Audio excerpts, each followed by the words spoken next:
بے شک نماز مسلمانوں پر وقت باندھا ہوا فرض ہے. اب نماز کے اوقات کیا ہیں اس پہ تھوڑی سی گفتگو میں کروں گا. صحیح بخاری اور صحیح مسلم کی متفق علیہ حدیث ہے کہ آپ صلی اللہ علیہ وسلم نے, صحابہ اکرام کہتے ہیں کہ ظہر کی نماز ہمیں پڑھائی جیسے ہی سورج جو ہے وہ زوال پذیر ہوا. زوال کو بھی سمجھ لیں, زوال کیا ہے کہ سورج صبح کے وقت طلوع ہوتا ہے اور شام کے وقت غروب ہوتا ہے. تو یہ روزانہ ایک ٹریک سے گزرتا ہے ود رسپیکٹ ٹو زمین. اب اس سائنٹیفک ہم ریسرچ کے پیچھے نہیں پڑتے, ظاہر ہے کہ وہ زمین سورج کے گرد گھومتی ہے, اس میں تو کوئی شک نہیں. اسی میں کہہ رہا ہوں ریلیٹو موشن جو ہے سورج کی زمین کے اعتبار سے, کہ سن جو ہے وہ رائز ہوتا ہے اور سن سیٹ ہوتا ہے, صبح طلوع ہونا اور شام کو غروب ہونا. تو اس دوران جتنا ٹائم بنتا ہے 10 گھنٹے یا 12 گھنٹے یا 13 یا 14 گھنٹے, ان کا جو سینٹر بنے گا نا سورج کے اپنے ٹریک کے دوران, جب سورج سینٹر میں پہنچے گا اس سے جیسے ہی تھوڑا سا آگے جائے گا تو سورج زوال ہوگا, تو ظہر کا وقت شروع ہو جائے گا. وہ صحیح بخاری اور مسلم میں متفق علیہ حدیث موجود ہے کہ 3 اوقات میں نماز پڑھنا منع ہے. ایک جب ایگزیکٹ سینٹر میں ہو سورج, اس کے فوراً بعد نماز ظہر کا وقت شروع ہوگا. جب ایگزیکٹ سینٹر میں ہوگی, یا سورج طلوع ہو رہا ہوگا, یا سورج ایگزیکٹ غروب ہو رہا ہوگا, ان 3 اوقات کے اندر نماز پڑھنا منع ہے, کیونکہ یہ شیطان کے اوقات ہیں. ان اوقات کے اندر سورج کی پوجا کرنے والے لوگ سورج کو سجدہ کیا کرتے تھے, ہمیں منع کر دیا گیا. صرف ایک ایکسیپشن دی گئی کہ اگر کسی کی اثر اس دن رہ گئی ہو تو وہ پڑھ سکتا ہے. وہ صحیح بخاری اور مسلم کی متفق علیہ حدیث ہے, جس نے طلوع فجر سے پہلے 1 رکعت پا لی تو اس نے فجر کی نماز پڑھ لی, اور جس نے غروب آفتاب سے پہلے 1 رکعت عصر کی پا لی تو اس نے عصر کی نماز پا لی. لیکن یہ مجبوری کی حالت میں, اس کو روٹین نہیں بنانا. ورنہ صحیح مسلم کے اندر موجود ہے کہ منافق کی نماز ہے کہ سورج زرد ہونے کا انتظار کرتا ہے, پھر 4 ٹھونگے مارتا ہے, اس میں ذکر بھی اللہ کا نہیں کرتا اور فارغ ہو جاتا ہے. یہ منافق کی نماز ہے, نماز عصر کو ڈیلے کرنا. اور نماز عصر صلاۃ الوسطیٰ ہے, سب سے زیادہ تاکید کی گئی. بخاری اور مسلم کی متفق علیہ حدیث ہے کہ کسی کی نماز عصر کا چھوٹ جانا اسی طرح ہے جس طرح اس کا مال اور اولاد اور اس کے سارے گھر والے سب کچھ لوٹ لیا جائے. یہ اتنی امپورٹنٹ نماز ہے صلاۃ العصر.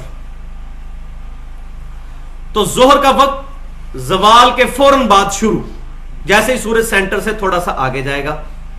پھر عصر کا وقت اس وقت شروع ہوگا جب کسی بھی ورٹیکل چیز کا, کھڑی ہوئی چیز کا, یا انسان ہو یا بال پوائنٹ زمین میں سیدھا ورٹیکل گاڑ لیا جائے, اس کا سایہ اپنے سائے کے برابر پلس سایہ اصلی. یہ سایہ اصلی بیچ میں جمع کرنا بہت ضروری ہے, اس پر اجماع ہے. ضعیف حدیث بھی ملتی ہیں لیکن اس پر اجماع ہے, ورنہ ہر علاقے کے اندر مصیبت بن جائے گی نماز کے اوقات کے اندر. سایہ اصلی کیا ہوتا ہے؟ سایہ اصلی یہ ہوتا ہے کہ سورج اپنے ٹریک کے دوران جب فجر کے بعد طلوع آفتاب ہوتا ہے اور غروب تک اپنے ٹریک کے دوران جب سینٹر میں پہنچتا ہے تو اس وقت جو ایک ورٹیکل چیز جو کھڑی ہوئی ہے اس کا جو سایہ ہوتا ہے, کم سے کم سایہ, وہ گرمیوں کے اندر تقریباً 0 ہی ہو جاتا ہے, سردیوں کے اندر تھوڑا سا ہوتا ہے, انسان کے سائے کے تقریباً آدھے تک پہنچ ہی جاتا ہے. وہ اس کو کہتے ہیں سایہ اصلی. وہ روزانہ مختلف ہوتا ہے, اس کو کہتے ہیں سایہ اصلی. لہذا یہ جو عصر کے بارے میں بخاری اور مسلم میں آیا کہ جب انسان کا 1 مثل سایہ ہو جائے تو وہ عصر کی نماز کا وقت شروع ہو جائے گا, تو 1 مثل پلس وہ سایہ اصلی شامل ہے, سایہ اصلی کے بعد 1 مثل. لہذا ہمارے یہ جہلم کا جو نقشہ لگا ہوا ہے نماز کے اوقات والا, یہ غلط ہے عصر کی نماز والا. آج یہاں 25 فروری 2012 کو عصر کا وقت میں نے دیکھا ہے لکھا ہوا ہے 3:11. تو وہ انہوں نے 1 مثل کے اوپر بنا دیا ہوا ہے, اعلیٰ سایہ اصلی جمع کرنا ہے. آج عصر کا وقت شروع ہوا ہے دراصل 3:30 میں. تو یہ نماز کے جو اوقات والے بھی لگے ہوئے ہیں, یہ بھی کم از کم کوئی اسلام آباد میں نقشہ ٹھیک ہے, ادھر میں نے چیک کر لیا ہے 3:30 پہ آج عصر داخل ہو رہی ہے, اور جیلم اور اسلام آباد کا 3 منٹ کا فرق ہے. 3 منٹ مائنس کر دیں تو 3:30 آ جائے گا. ادھر نقشہ ٹھیک بنا ہوا ہے, سافٹ ویئر بھی بنے ہوئے ہیں, آپ خود چیک کر کے دیکھ لیجیے. تو سایہ اصلی پلس 1 مثل, تو یہ عصر کا وقت. پھر عصر کا افضل وقت 2 مثل تک رہتا ہے, اس کے اندر پڑھ لیجیے. اس سے لیٹ کریں گے تو میں نے بتایا کہ منافق کی نماز ہوگی. مغرب کا وقت ہوگا جب سورج غروب ہو جائے, یہ بخاری اور مسلم کی وہ حدیث میں کنٹینیو کر رہا ہوں. اور پھر آپ صلی اللہ علیہ وسلم نے عشاء کی نماز پڑھائی جب شفق غائب ہو گیا، یعنی غروب آفتاب کے بعد مغرب کے اندر، ہمارے ملک کے اندر مغرب کے اندر ایک سرخی سی ہوتی ہے، جب وہ سرخی غائب ہو جائے تو عشاء کا وقت شروع ہو جاتا ہے۔ اب انگلینڈ کے اندر وہ سرخی رات کو 2:30-3 بجے جا کے غائب ہوتی ہے، یہ بھی پرابلم ہوتا ہے۔ تو سرخی جب غائب ہوگی تو اس وقت پھر عشاء کا وقت شروع ہوگا، اور عشاء کا وقت نبی صلی اللہ علیہ وسلم عشاء کو عموماً ڈیلے کر کے پڑھا کرتے تھے، تھوڑی دیر کر کے، باقی ساری نمازوں کو اول وقت میں پڑھتے تھے۔ اور پھر اسی حدیث میں بخاری اور مسلم میں ہے کہ نبی صلی اللہ علیہ وسلم فجر کی نماز تاریکی کے اندر ادا فرمایا کرتے تھے۔ البتہ جامعہ ترمذی میں ایک حدیث ملتی ہے کہ نبی صلی اللہ علیہ وسلم نے فرمایا کہ افضل نماز یہ ہے کہ جب خوب روشنی ہو جائے اس وقت فجر کی نماز پڑھی جائے۔ لیکن امام ترمذی رحمۃ اللہ علیہ نے اس پہ سلف کا منہج بھی لکھ دیا کہ امام شافعی اور امام احمد بن حنبل فرماتے ہیں کہ اس سے مراد یہ ہے کہ صبح کاذب کے وقت نہ پڑھ لی جائے۔ دو صبح ہوتی ہیں، ایک صبح صادق ہوتی ہے، ایک صبح کاذب، یعنی ختم سحری سے پہلے بھی ہلکی سی روشنی نکلتی ہے، وہ فجر کا وقت نہیں شروع ہوا ہوتا لیکن روشنی ہوتی ہے۔ جب وہ روشنی صحیح پھیلے اور ختم سحری ہو جائے، صبح صادق ہو جائے اس وقت، تو اس سے مراد وہ روشنی پھیلنا ہے۔ بہرحال طلوع آفتاب سے پہلے پہلے جو فجر پڑھ لے گا تو پڑھ سکتا ہے۔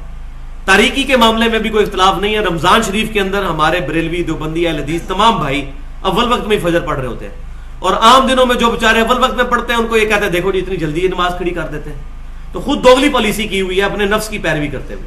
ہم نہ ان کو تان کرتے ہیں نہ ان کو تان کرتے ہیں، کوئی لیٹ پڑتا ہے تب بھی ٹھیک ہے، کوئی مسئلہ نہیں ہے، طلوع آفتاب سے پہلے پہلے پڑھ لی تو بالکل ٹھیک ہے۔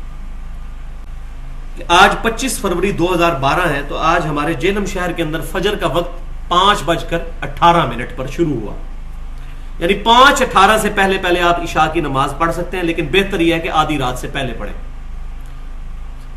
ختم سحری ہوتے ہی 5:18 پہ فجر کا وقت شروع، پھر طلوع آفتاب ہوا 6:38 پر، 6:38 پر سورج نکل آیا۔ اس کے بعد تھوڑی دیر کے لیے نماز پڑھنا منع ہے۔ اس میں بھی بڑا اختلاف ہے، بعض لوگ کہتے ہیں 15 منٹ، بعض کہتے ہیں 17 منٹ، بعض کہتے ہیں 9 منٹ، بعض کہتے ہیں 20 منٹ۔ حالانکہ حدیث میں کہیں یہ بات موجود نہیں، سوائے اس کے کہ ایگزیکٹ اس وقت میں نماز پڑھنا حرام ہے جب سورج باہر نکل رہا ہو۔ مثلا یہ سورج نکل رہا ہے تو سورج ہلکا سا اپنا منہ باہر نکالے گا، جب یہ پوری ٹکیا اس کی باہر آ جائے گی نا تو وہ پورا باہر نکل آیا تو نماز پڑھ سکتے ہیں۔ تو یہ زیادہ سے زیادہ 8-9 منٹ ہی بنتے ہیں، کوئی احتیاط کرنی ہے 10-12 منٹ کر لیں، ورنہ سورج کی ٹکیا جیسے ہی باہر آ جائے گی پوری، وہ ٹرانزیشن جو پیریڈ ہے باہر نکلنے کے دوران کے آدھا اندر آدھا باہر، اس دوران نماز پڑھنا حرام ہے۔ جیسے ہی باہر آئے آپ اشراق پڑھ سکتے ہیں، اور میں نے دیکھا ہے وہ 5-7 منٹ کے اندر ہی سورج فوراً باہر آ جاتا ہے، تو نماز آپ فجر کی اس وقت پڑھ سکتے ہیں اگر کسی کی رہ گئی ہو، اور سنت بھی ساتھ پڑھیں گے۔ اور یہاں یہ بھی مسئلہ سن لیں کہ افضل یہی ہے کہ فجر کی سنتیں اگر کسی کی چھوٹ جائیں تو وہ اشراق کے وقت میں پڑھیں۔ فجر کے فرضوں کے فوراً بعد پڑھنا بھی جائز ہے۔ جامعہ ترمذی میں ضعیف سند کے ساتھ اور صحیح ابن خزیمہ میں اور ابن حبان میں صحیح سند کے ساتھ موجود ہے، ایک صحابی نے فجر کے فرضوں کے بعد 2 رکعتیں پڑھی تھیں اپنی والی، تو نبی صلی اللہ علیہ وسلم نے اس پہ خاموشی اختیار فرمائی تھی۔ جواز موجود ہے، لیکن جامعہ ترمذی میں صحیح سند کے ساتھ موجود ہے، عبداللہ بن عمر رضی اللہ تعالیٰ عنہ فرماتے ہیں کہ جس کی فجر کی سنتیں چھوٹ جائیں وہ اشراق کے وقت میں پڑھے، اور اس میں یہ شرط بھی نہیں ہے کہ بیٹھا رہے اتنی دیر، یہ نہ حنفی شرط لگاتے ہیں اور نہ باقی لوگ لگاتے ہیں، یہ لوگوں نے خود بنائی ہوئی یہ شرط۔ تو فجر کی سنتیں اس وقت میں پڑھیں، وہی افضل ہے۔ اشراق کے وقت کے اندر آ کے فجر کی 2 سنتیں ادا کر لی جائیں، تو وہ وقت 4 سے 5 منٹ۔ پھر طلوع فجر ہوا 6:38 پہ، 6:38 میں آپ 10 منٹ جمع کر لیں، 6:48 کے بعد آپ اشراق پڑھ سکتے ہیں۔ اور نبی صلی اللہ علیہ وسلم سورج کے اچھا خاصا بلند ہونے تک، صحیح مسلم میں حدیث ہے، مسجد میں بیٹھے رہتے تھے، اشراق پڑھ کے جایا کرتے تھے۔ پھر یہ اشراق کا وقت کب تک رہے گا؟ جب تک کہ ظہر کا وقت شروع نہیں ہو جاتا، اس سے 5-7 منٹ پہلے تک، سورج درمیان میں نہیں جب تک پہنچ جاتا، وہ دوسرا مکروہ وقت آئے گا۔ جب سورج ایگزیکٹ درمیان میں ہو، یعنی ظہر کا وقت داخل ہوتے وقت، یعنی 12:19 پہ آج ظہر کا وقت داخل ہوا ہے، تو 12:19 میں سے 10 منٹ نکال لیں، یعنی 12:09 سے پہلے پہلے اشراق یا چاشت یا اوابین یا دوحا، یہ تمام ایک ہی نماز کے نام، کوئی اور فرق نہیں ہے۔ یہ ساری منہ شگافی ہیں. اوابین کی نماز بھی یہی ہے, صحیح مسلم میں موجود ہے. اوابین کی نماز یہ ہے کہ جب اونٹنی کے بچے کے پاؤں گرم زمین پر جلنے لگیں اس وقت توبہ کرنے والوں کی نماز ہے. اوابین کی نماز جو مغرب کے بعد 6 نفل پڑھے جاتے ہیں وہ ضعیف سند سے موجود ہیں, صحیح سند سے نہیں. وہ اوابین نہیں, اوابین یہی اشراق, چاش, دوحہ, اوابین, یہ ساری نمازیں دن کی نمازیں یہی ہے, 2 سے لے کر 12 رکعت تک. 4 رکعت عموماً صحابہ کرام سے ثابت ہے. تو زہر کا وقت شروع ہوا 12:19 پہ, تو 12:19 سے 10 منٹ پہلے تک آپ کوئی نماز اس 10 منٹ میں نہیں پڑھ سکتے. 12:19 کے فوراً بعد زہر پڑھ سکتے ہیں کسی بھی وقت. پھر زہر کا وقت رہے گا عصر تک. 3:30 پہ آج عصر شروع ہو رہی ہے ہمارے جہلم کے اندر. تو تمام نمازیں ایک دوسرے کے اندر داخل ہوتی ہیں سوائے فجر کے. فجر کی نماز کے وقت کے بعد 5-7 منٹ کا وقفہ ہوتا ہے. باقی زہر ختم ہوگی, عصر شروع ہوگی, عصر ختم ہوگی, مغرب شروع ہوگی. لیکن وہ زرد ہونے سے پہلے پڑھنا میں پہلے بتا چکا. تو آج مغرب کا وقت ہے 6:01.